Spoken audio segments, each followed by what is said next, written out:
Chapter 125. It's pepper-flavored.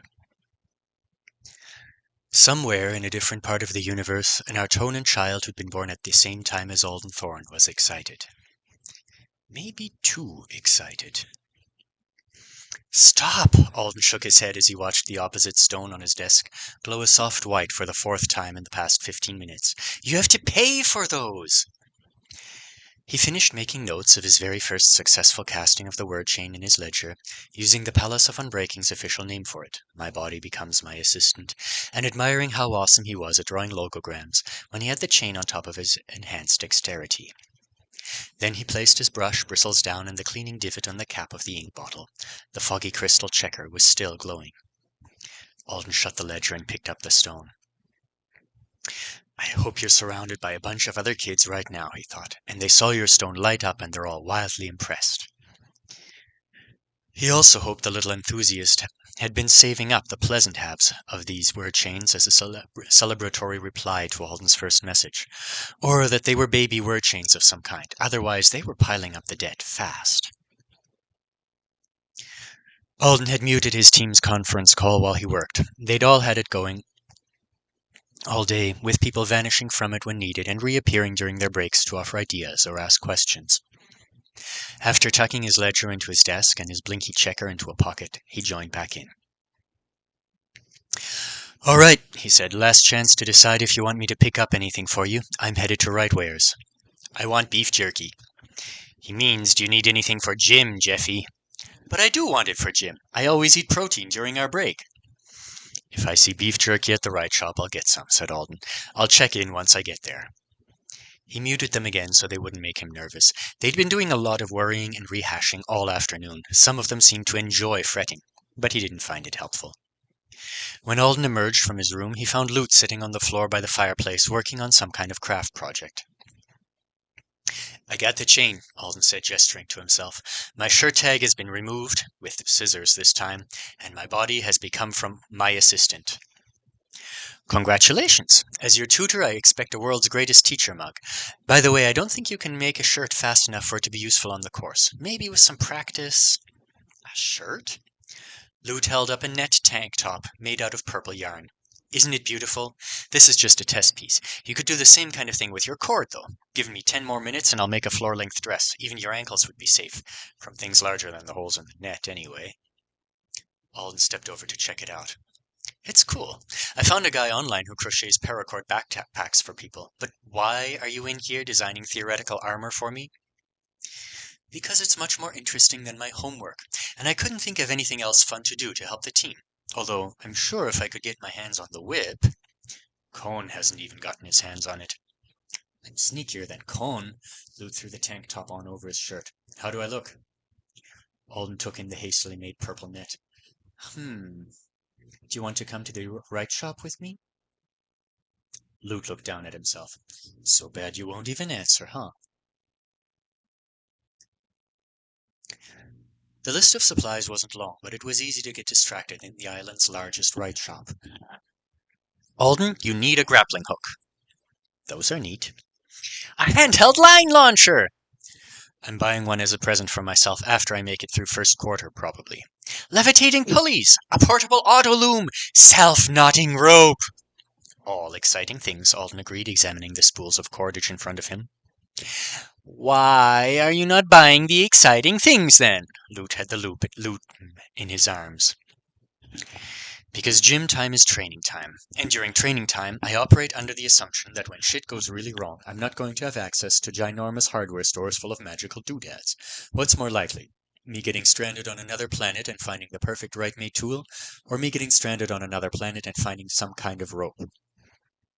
You couldn't rely on mad scientists' fully stocked laboratories being within running distance all the time." Lute didn't answer. The silence was conspicuous, considering how much talking he'd been doing since they'd arrived. "What?" Alden asked, looking around at him.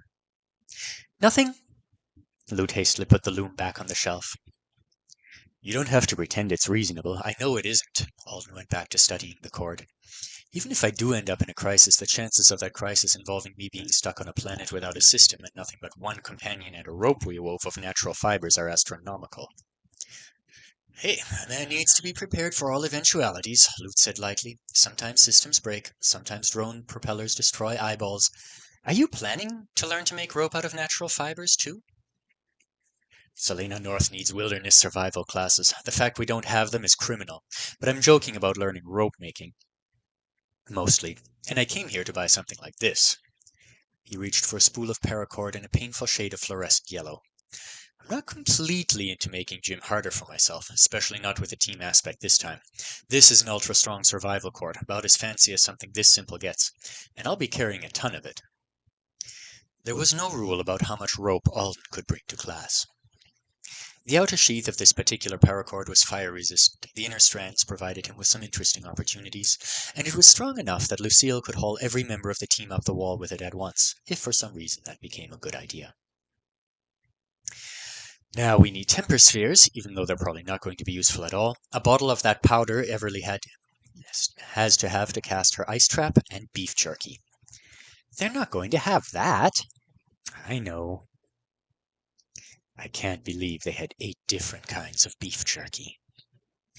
As he headed to the locker room, Alden tossed a shopping bag towards Jeffy, temporarily distracting the aqua brute from whatever he'd been telling Reinhardt.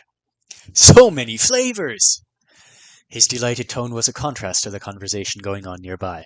The boys on Soren's team looked like they were discussing something serious. Is Soren doing all right? Alden asked. The light shaper had been a lot more rational by the time Alden had left the healing hospital last night. Rational enough that when he'd phoned his mother to tell her where he was and what had happened, he'd managed to make it sound like he'd used emergency teleportation the second the fire started, instead of arguing with everyone about whether or not he could hide his injuries from the faculty. They've been growing him new skin for the past few hours, said Fibry. He feels fine, and he'll be back at school first thing next week, but he's upset they told him no gym until Wednesday. Did the instructors talk to you? Ignacio asked. He was searching through a heavy bag that Alden knew from previous glimpses contained an alarming number of blades. According to Reinhardt, Ignacio bought bulk of old knives off auction websites and used a spell to sharpen each one before he added it to his collection. You mean about what happened? Alden shrugged. I got a check-in call from somebody. An instructor Marion pulled me aside before engaging with the unexpected to see if I needed anything. Other than that, not really. The check-in had come from the trauma specialist he'd been assigned when he'd first arrived on the island. He was still having regularly scheduled video calls with her. It wasn't required, but it was so strongly recommended by everyone, security people at the TC, the Public Health and Safety Office, intake counselors, that going along was better for now. And she was really good about not insisting on details he couldn't or didn't want to share. He thought it was overkill that the school had called her for this, though, even if she was listed as one of his medical providers, he hadn't gotten so stressed out he took a risk with his powers.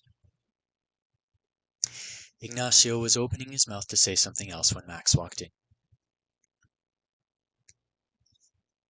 Winston, who was replacing the white laces on his shoes with red ones, burst out, "There you are! Where have you been, you jerk? We've been sending you messages all day telling you our plans from the runs." The plans that involve you all demanding I drop zones exactly where you want, when you want. Max tossed his backpack onto a bench and yanked his shirt off over his head. It's such a deeply considered stratagem, and my role is so terribly complicated. However will I prepare myself to assist you if I don't answer your messages? Everyone was suddenly very busy changing their clothes. Alden scooted toward the nearest shower to get busy with it himself. "It's not our fault you couldn't keep up last time," Winston said as Alden latched the door behind himself. "Marcia says you shouldn't be such a dick about running out of casts. High ranks always carry low ranks in this kind of competition anyway. If you just cast what we tell you to, you can sit around and none of us— and what— Alden grimaced. Max raised his voice. "I promise to cast exactly what you all tell me to. I won't offer a single word of advice to the team. Bandy can try and hold you all together while Marcia chases down worthy opponents, and the rest of you pose for the camera. I will say not a word, so let it be known!" They're getting along even worse than I expected. Alden was awfully relieved he hadn't been assigned to that team. Oddly, Mehdi wasn't commenting on the spat. He'd been quiet ever since their team's double loss, and Hao Yu had called him sulky when they were discussing him as a possible target for Reinhardt. I know they say highly competitive environments help Avowed make faster progress, but we've only had one day of team competition and someone's already caught on fire. Alden couldn't imagine the smaller scale duels would lead to less hard feelings. The third years must have gone through this together, and they seem sane. At least the bees do. The second years are abnormal, but our whole cells, they're a special case. Alden would most likely be in class with these same people next quarter, and the one after. At some point, it was common for high achievers to end up with higher-level gym groups and low achievers to repeat a course, but until then he was rooting for his class to be very normal, bland, the vanilla pudding of CNH classes. He walked out wearing his unitard a minute later to find Jeffy trying to soothe Max with a strip of beef jerky. "It's pepper-flavored," he said, waving it under Max's nose. "I don't want it." "How do you know if you don't bite it?" "Jeffy, let's go meet up with our group. They're already waiting in the gym. Anyway, Max might be saving room for dinner tonight. There's going to be pork so many ways. Howie can tell you all about it. He's memorized the menu." Their group would be facing Team flavrd for the first run. As they walked out to the track, the sky was overcast, and the wind was blowing so hard there was grit flying through the air. Maricel and Lucille led the way, hauling bags of clay soil with them. Jerry and Everly were right behind them, discussing their roles quietly so that the other team couldn't hear. Reinhard was giving Lexi unsolicited tips about who to attack with Ryther if the archer wasn't available and the need was urgent, and Howie and Alden were bringing up the rear with Jeffy and Astrid. The other half of the class would be watching from the bleachers while Principal Saleh, Instructor Klein, and Instructor Marion took turns highlighting team tactics and breaking down the ways individual students had chosen to use their powers. Alden was looking forward to having his turn in the audience, even as he dreaded having his decision-making critiqued. As his shoes hit the pavement, he checked himself over for the third time since setting foot outside. Yep, all still there. 2,000 feet of paracord sounded like a ton, but it was a very portable amount. Alden had wrapped it around him in 2 crossbody loops to make an X over his chest, and he was wearing a pouch full of his temper spheres. He would be allowed to carry a small knife or scissors to cut the cord if he wanted to, but he did not want. Having unnecessary sharp objects on your person versus the team with the S-rank Knife Meister was a bad idea. Instead, he'd pre-cut the cord into long sections that were tied together with loose knots. That way he could dole out lengths of it to teammates or sacrifice pieces without wasting much time. "We should think of this rematch as an opportunity," said Reinhard as they took their place in the starting line on the track. "The day before yesterday is history." "Literally," Astrid said. "It's literally history, so let's make new history together." He trailed off, then looked around them all in uncertainty. "Never done a pep talk before? I thought I should do one as co-captain." Several people had wanted to try their hand at leading the team. Rather than having a big argument about it, they decided to have 4 captains, 2 per run. The captaincy wasn't about directing overall strategy or approaches to obstacles, since that was already agreed on. What they needed was someone who could keep track of the start date of the game and rearrange team members to make sure their plans stayed viable and the attacks from the other team had injured or killed people. Reinhard and Jerry were in charge of this run. Howie and Astrid were in charge of the next. Alden had been a little surprised that Astrid wanted to try giving orders, but she seemed worried she couldn't contribute enough in other ways. And Jerry suddenly cleared her throat and put her hands on her hips. "All right, Avowed," she bellowed. Their whole team took a step back from her in surprise. Olive, the adjuster on Team flavrd, yelped and whirled around to stare at her. Instructor Ivanova, standing by the tracks doing final hurdle checks in her tablet, looked startled too. "Today, I want you to think about one thing and one thing only. Do you know what that is?" Jerry demanded. "Better teamwork," Howie said. "Aiming well," suggested Reinhard. "Sportsmanship?" Astrid asked. "Impressing the principal," Jeffrey exclaimed. "None of that!" shouted Jerry. "Victory dines at the tables of those who have prepared the greatest feasts. She can only grow fat on our preparation, our love for the game, and the flesh of our enemies." Alden exchanged a look with Howie. On the other side of him, Everly was nodding along with the speech. "I won't lie to you," said Jerry, shaking her head. "We are not truly prepared. We have not sweated enough yet to fill Victory's cup, and our love for this game is just beginning to blossom." "Wow," Jeffy said in an awestruck voice. "So what do we have left to offer Victory to tempt her towards our tables?" "Not sportsmanship," Astrid whispered. There was an extended pause. Then Reinhard looked over at the other team. "That's right! Look to your enemy. They are our offering to Victory. When they pass you by on the course, when they come at you with their weapons, when you feel the stirrings of intimidation, remember, they are Victory's sustenance. And we are her hunters. We will not let her starve! Jerry took a deep breath, then smiled. I've always wanted to give a pep talk. I thought you guys might need some extra vigor since February Shrike has beaten us before. I modeled it after a speech my hockey coach gave. How was it? Energetic. Motivational in a slightly threatening way. Is the hockey team all right? Victory! But didn't we agree that victory wasn't our only goal? A speech about maybe being okay with losing doesn't sound as good, Jerry protested. How am I supposed to inspire you all with that? I totally loved it, Heloisa shouted. Thank you, Jerry shouted back, but you're on the wrong team. I don't know if it made me feel inspired, thought Alden, but I definitely feel more awake now. Beside him, Maricel was looking guiltily at the pile of dirt bags. It's fine, said Alden. We all decided on it. But I could just pour out the sand from the bags in the gym, or forget practicing and focus on You did that last time. Lexi was staring at the track ahead of them. If you want specific dirt, we'll carry specific dirt. Might not even slow us down, Howell added. Having it might make things run more smoothly later. We just won't know until we try it. Alden thought obstacle course rules for shapers were arbitrary to begin with. Jupiter wanted fresh-cut wood. Maricel wanted soil. There were a set number of life matter bags and sandbags in the course for them to use instead. Jerry could draw from the water obstacle if they were close enough to it, or she could carry water if she wanted it earlier in the course. Which they were doing this time. The water jugs were heavy. But if this was some kind of real-world scenario, Maricel could just dig up dirt right outside the building and carry it into the gym with her. Or Jupiter could knock down one of the bottle brush-shaped trees out front and do the same. Making their teams haul their special requests around seemed a little harsh. In the unit team competitions Alden had viewed over the past couple of days, shapers usually had designated off-site areas and weight allowances for their materials, but they were allowed to put anything in there they wanted. I guess this is still class and the idea's limitations. Vandy is always going to have air around for sky shaping. Maricel and Jupiter will usually have something available, but not necessarily the type of thing they prefer. The countdown for the race appeared, and they all took their positions. Just follow the plan, Alden told himself. See how it goes. The race began, and with it, the team's first major strategy shift. Slowpokes first, Reinhardt shouted. Not how Alden would have put it, but yes. Everly, with her Glaze Object spell, was the best answer for the firebox. 3 casts of it would coat the box in solid ice for several minutes, allowing the rest of the team to break through with 0 movement impairment.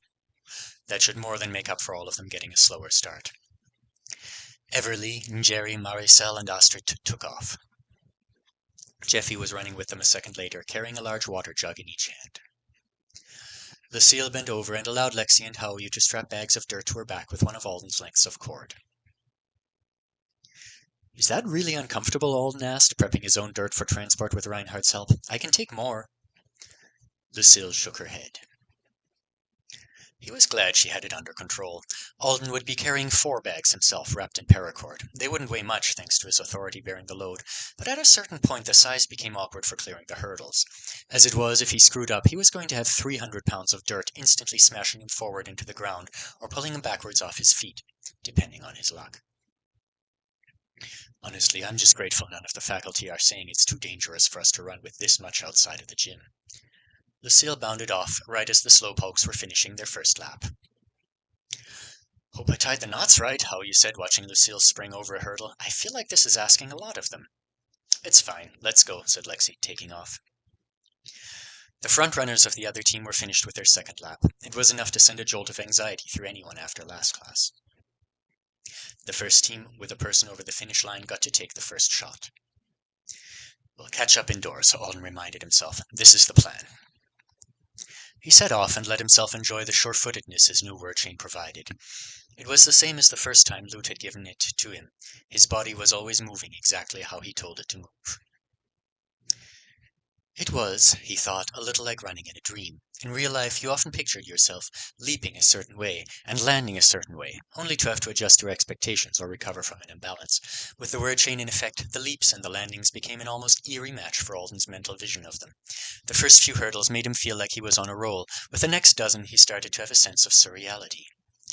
He came to the end of his first lap as February was finishing his final one, and he had a view of the agility brute clearing the large hurdles with movements so fluid they would have put a cat to shame. I wonder if he feels like this all the time. February had launched himself far enough to land on the other side of the safety mat. No need for cushioning, not a wasted step as he sprinted for the gym. First the track, thought Alden, then the tube, then the fire. It's all going according to plan, everyone, Jerry said. The bellow that Alden had decided must be her coaching voice came through on the team call and echoed toward him from the other side of the windy track at the same time. Let's put this boring running behind us and go play with the fun stuff. A breathless cheer went up from Everly, and something like a yodel came from Astrid. Howie shouted an enthusiastic "Yep" as he vaulted over a hurdle. Alden had been pacing himself deliberately so that he'd arrive at the gym behind the obstacle freezing group as planned, but it was hard not to run a little faster with everyone yelling encouragement in each other's ears.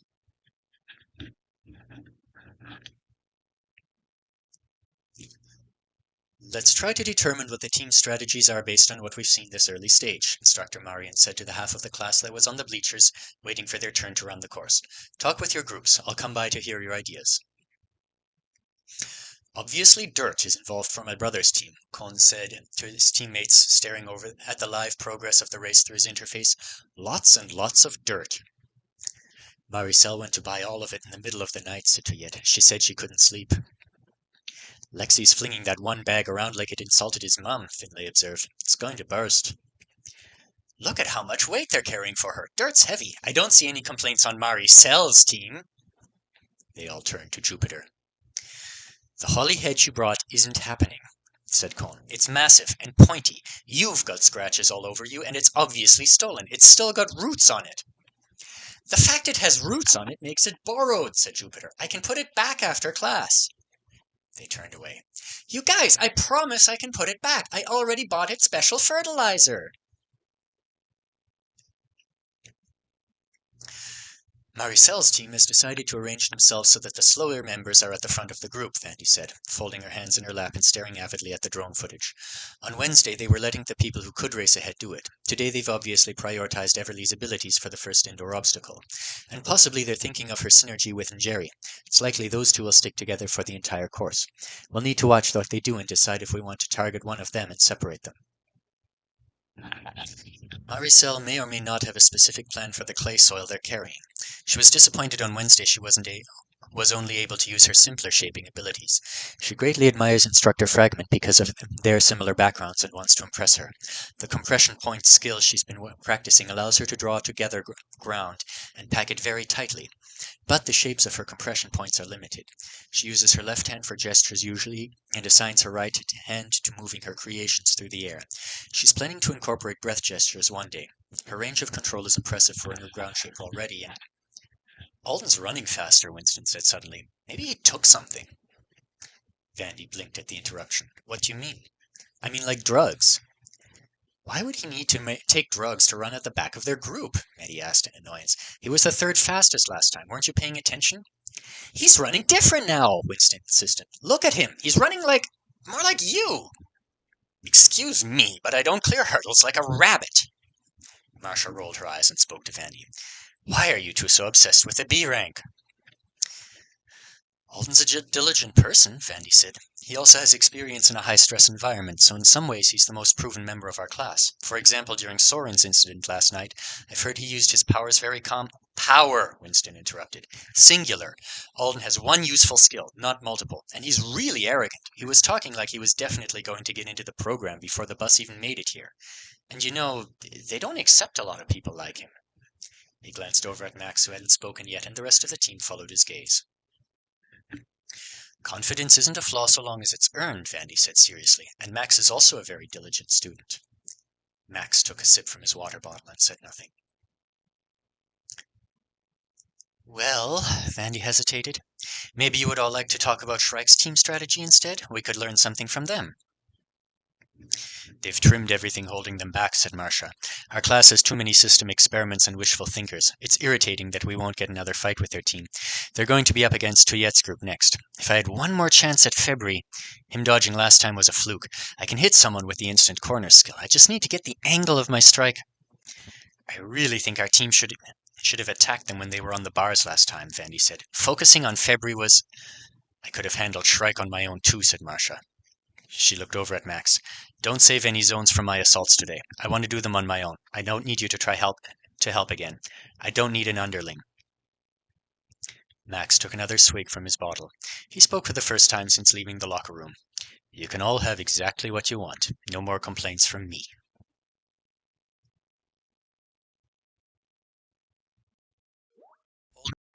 Just ahead of Haoyu, moving at a pace that felt too leisurely, even if it was all going according to plan so far. Haoyu helped him free himself from his bags of dirt, and almost as soon as the bags hit the floor, they lifted up into the air and headed for their master. Now that the dirt was in the gym, any reruns of the track would be unencumbered. You first, Alden said, gesturing at the entrance to the pipe. Haoyu grinned at him. Are you a little afraid of the tube? You would be too if you were me. Haoyu hit his knees and started to crawl, and Alden followed. Welcome to the workshop, Jerry shouted as they emerged. She was forming a water ball about the size of a grapefruit and holding it out toward Everly. Go through, go through. Alden almost wanted to linger and examine the workshop, but he couldn't afford to. I know what's going on anyway, he consoled himself as he and Haoyu hurried through the frozen fire obstacle. During the first several minutes of the race, Everly, Jerry, and Maricel would be making things instead of running the course with the rest of them. It had sounded like an odd idea when Everly had presented it, but she wanted to use her spells a lot more, and Jerry felt like her water shaping had gone underutilized as well, so they'd come up with this. If it went like they hoped it would, then they were establishing a secure area in front of the pipe and making resources that would be useful when combat started. Olive's in the gym, said Reinhardt. Eyes on Olive, she just went in the pipe. Lexi? I'm heading toward the gym now. She's not out here, Lexi said. Confirmed. Olive's really in the pipe.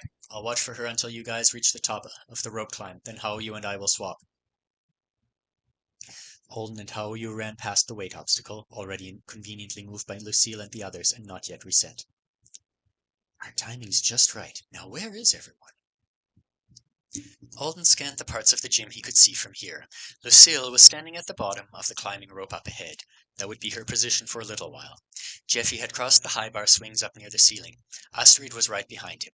Reinhardt was standing on the first bar, staring down at the other team's pipe with a focused expression.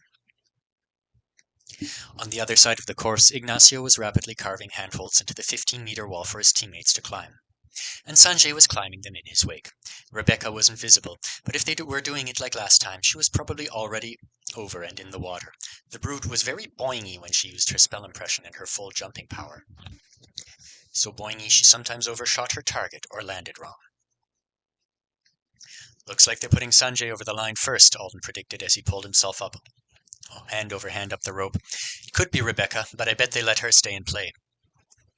The sword chain is amazing, he thought again as he reached the top and stretched out on to grab the bars. When he'd gotten up the rope the first time on Wednesday, his arms had already been burning a little. Now they weren't. Does having less wasted motion make it that much of a difference? He swung past Reinhardt, who was still watching the other team's pipe like a hawk. Olive wasn't coming out. She was definitely waiting for the moment when her using her spells would create as much confusion as possible. We're still putting Astrid over the line first, Alden, Reinhardt said. Not a necessary reminder, but it was fine. Got it. Astrid was the obvious choice. She contributed to the team, but in terms of her magic and skill set, she didn't contribute anything irreplaceable to the team. So sending her over the finish line and taking her out of play was the option that would cost them the least. I hope she doesn't feel too bad about it. She's always so upbeat, but still. The bar swings were easy enough, like monkey bars, if the playground wanted the monkeys to fall to their deaths. The psychological impact of the weight was actually worse than the physical effort required. Alden swung his body and flew a short distance. Thanks to the word chain, he was abnormally aware of the flow of air across his skin, even as his hand wrapped around the final bar. Lute had told him it was a chain that you learn to use better with practice, and he could see that it was true. There was a mental shift he would need to get used to. His body on the word chain moved differently, so he'd have to learn to make decisions that used it appropriately. And then know how to switch expectations for myself when I'm not using it. He pulled himself up onto the narrow metal perch at the end of the bars, then looked down. A semi-opaque barrier separated this obstacle from the next at ground level, and the only way you were allowed to move through it, according to the rules, was to enter through a specific gap in the barrier you accessed by traveling down a narrow metal beam. It stabbed toward the floor at a steep angle, so walking down it wasn't an option, unless you had a good spell for it. Sliding wouldn't kill you, if you could manage it without falling, but they'd gotten some sprains and a broken tailbone experimenting with it on their previous runs, which slowed them down. Alden dropped a length of cord on the perch for whoever might need it, then lowered himself carefully onto the beam, stomach pressed to the metal and butt pointed toward the floor like a sane person. Not like Jeffy, who refused to be persuaded that rocketing groundward headfirst was harder, even if you could see where you were going. Slide, stop, Reinhardt called, passing his pipe-watching task off to Hao Yu and swinging across the bars toward Alden. Again, unnecessary, but I guess it is kind of nice to have the call-outs to remind everyone what's going on. Alden relaxed his arms and legs to loosen his grip on the beam, slid rapidly downward, regripped before he could pick up too much momentum, and repeated the process all the way through the gap at the barrier and to the floor. He rolled backward and sprang to his feet, untying the next section of cord as he ran to join Astrid and Jeffy at the base of the white 15-meter wall.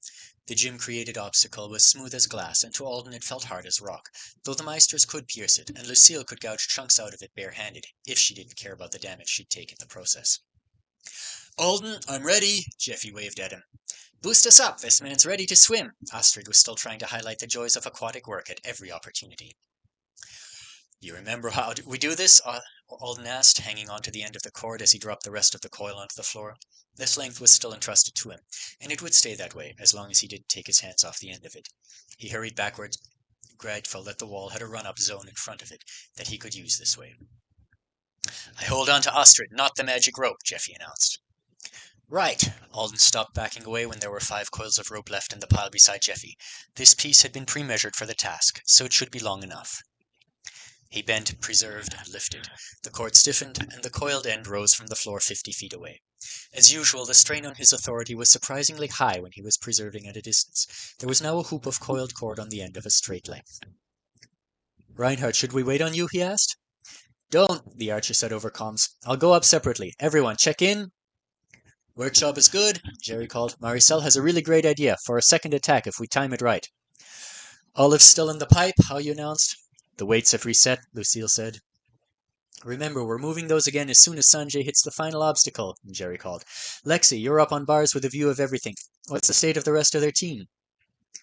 "Shrike's on the wall monitoring our progress. Febri, Sanjay, and Rebecca are finishing up the water obstacle. Heloise has started shifting their weights again, and they've got a couple of people climbing the wall." "Okay, let's move, everybody. We'll catch up to them on the water." "Thanks to Jeffy," shouted Astrid. "Thanks to Jeffy," Alden agreed. "Ready to lift?" He felt a jolt of excitement and nerves. The obstacle course itself was easily doable as a team. When the attack started, that was when things got a lot more complicated. "Tell me if you start to have some kind of problem on the way up," Alden ordered as he lowered the hoop over Jeffy's head. The aqua brute stuck out his arms toward Astrid, and as Alden lifted, the paracord caught Jeffy under the armpits and picked his feet up off the ground. Astrid hopped up and grabbed him in a full-body bear hug, her arms going over the cord and around his back, her legs wrapping around his waist. The paracord was stuck between them now. "That's actually more thorough than what we discussed," Alden thought, lifting them slowly higher and watching them closely to make sure they weren't about to change positions and slip. As long as Astrid didn't lose her grip, there should be no way for them to fall. He approved. Jeffy seemed alarmed, but not in a bad way. His feet kicked wildly, and his arms were wide, but then he wrapped his arms around Astrid as they rose. "All right," Alden shouted. "Shout if you need anything." "Higher! Faster!" yelled Astrid. "Let's win!" "Yeah!" Jeffy said. Alden resisted the urge to oblige them. For one thing, their body weight was being entirely supported by a fairly narrow loop instead of a proper harness, and even if Jeffy was a tough dude, it was probably uncomfortable. For another, speed at the end of the line wasn't necessarily the easiest thing to judge if he rushed. As Fragment had warned Alden when he practiced rescues in a similar fashion, small wrist movements at his end of the preserved cord resulted in much larger swings on the far end. "Catapulting them across the gym wouldn't be very friendly of me." "That looks just as neat as the first time I saw it," Everly said from her spot at the workshop, as Astrid and Jeffy reached the top of the arc. "Like he's got a strange balloon." "I am the strange balloon!" Astrid crowed. "Sanjay just hit the final obstacle. Move those weights, Lucille." "Wow, people are getting excited in the bleachers. I see them pointing." There was a noise barrier up between the runners and the audience. Alden was grateful for that. Once his excited passengers were 50 feet in the air and more or less vertically oriented, he just walked over to the base of the wall with them. Jeffy, let go of her, but keep the cord under your arms. Astrid, you should be able to drop onto the top of the wall easily. He paused, then added, Don't miss! Astrid was on her feet on top of the wall a second later, and Jeffy was right behind her. He whooped, then dove off the back. A splash announced his landing in the water tank, and Astrid followed him. Good job, Reinhardt shouted, running up toward Alden with Lexi right behind him. Get me up here too, so I can get ready to snipe. Alden kept his cord preserved, ran back to where he'd started from last time, and dropped the hoop for Reinhardt.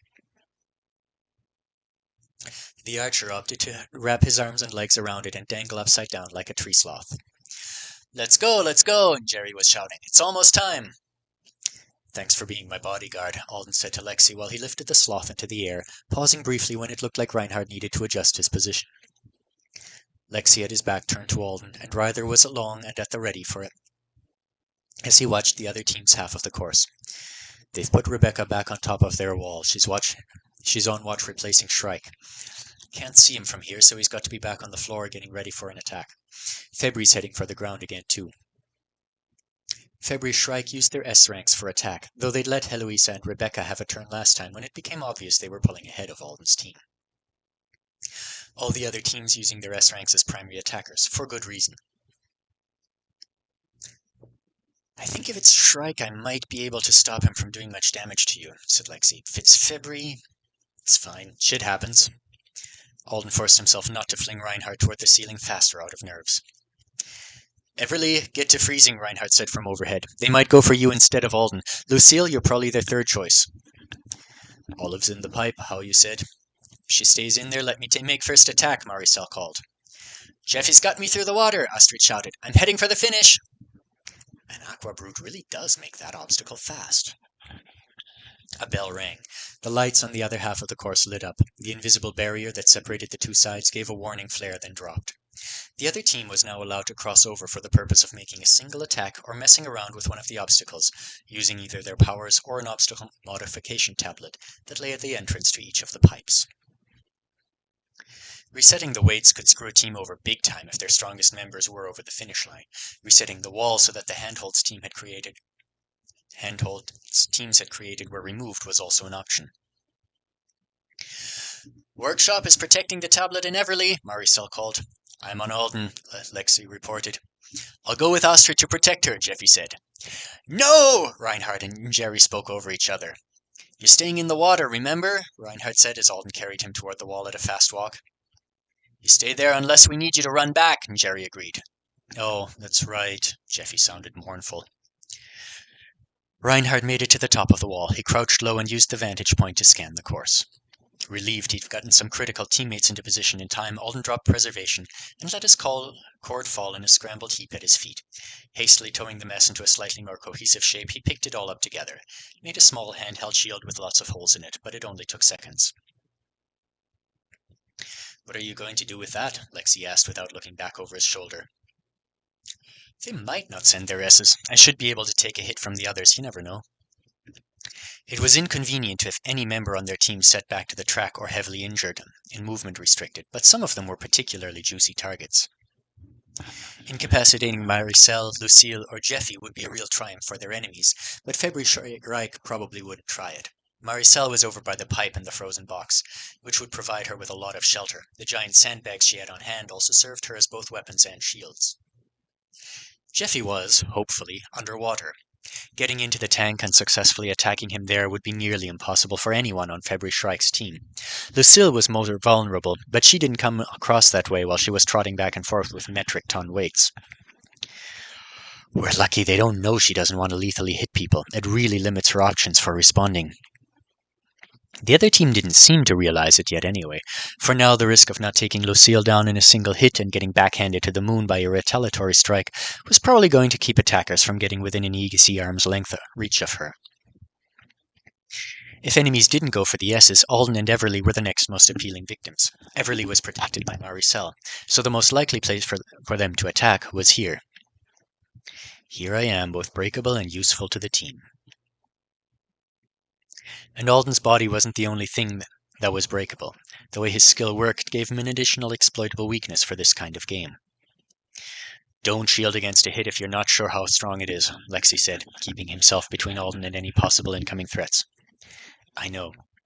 The next run... I know! I'm the one who pointed that out that my own death would technically be more helpful than me trying to protect myself sometimes. Alden's skill was stronger than anyone here knew, and if he was right with his theorizing, it was more versatile and potent than it might have been in a normal B-rank rabbit's hands. But some of his classmates could still magically overwhelm him in one strike and put him out of commission for the rest of class. Just depended on which classmates they were and what the strike was.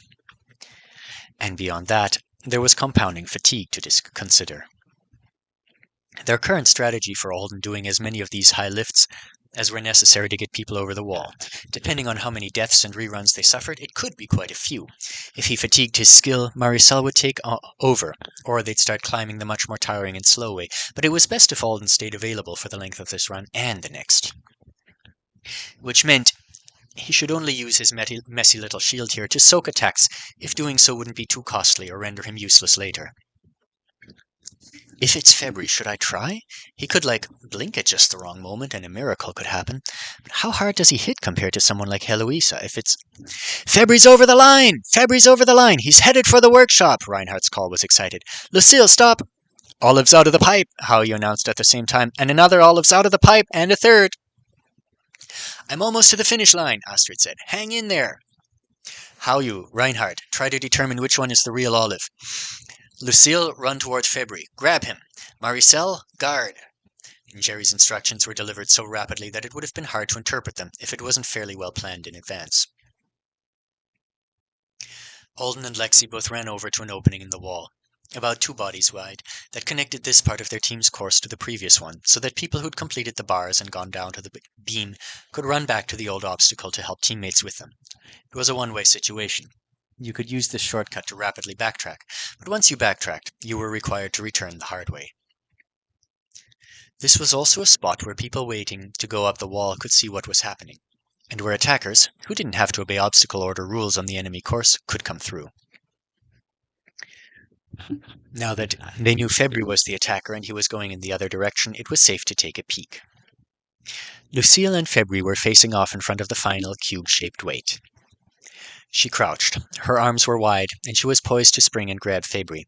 But the agility group bounced once on the balls of his feet, feinted down and to the right, then leapt up and to the left so fast that by the time Lucille had started to move to intercept him in the fake-out direction, he was already airborne, turning an unnecessary but very cool-looking flip as he sailed toward the frozen workshop area.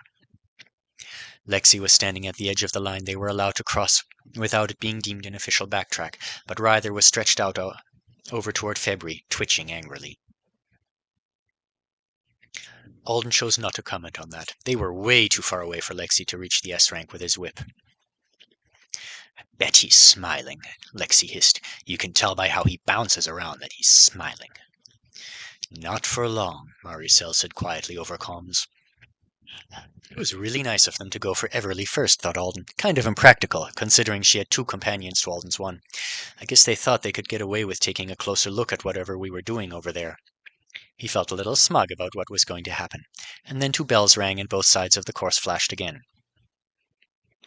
I'm over the finish line, Astrid shouted, and another one of theirs is too. Lexi and Alden stared at each other. Shrike, they both said. A moment later, they spotted him. Ignacio was running towards them fast, shouting instructions to his own teammates in Spanish, and wearing a chef's knife roll bag on each shoulder, in addition to his system-gifted Meister daggers, 1 in each hand, pointed straight ahead of him.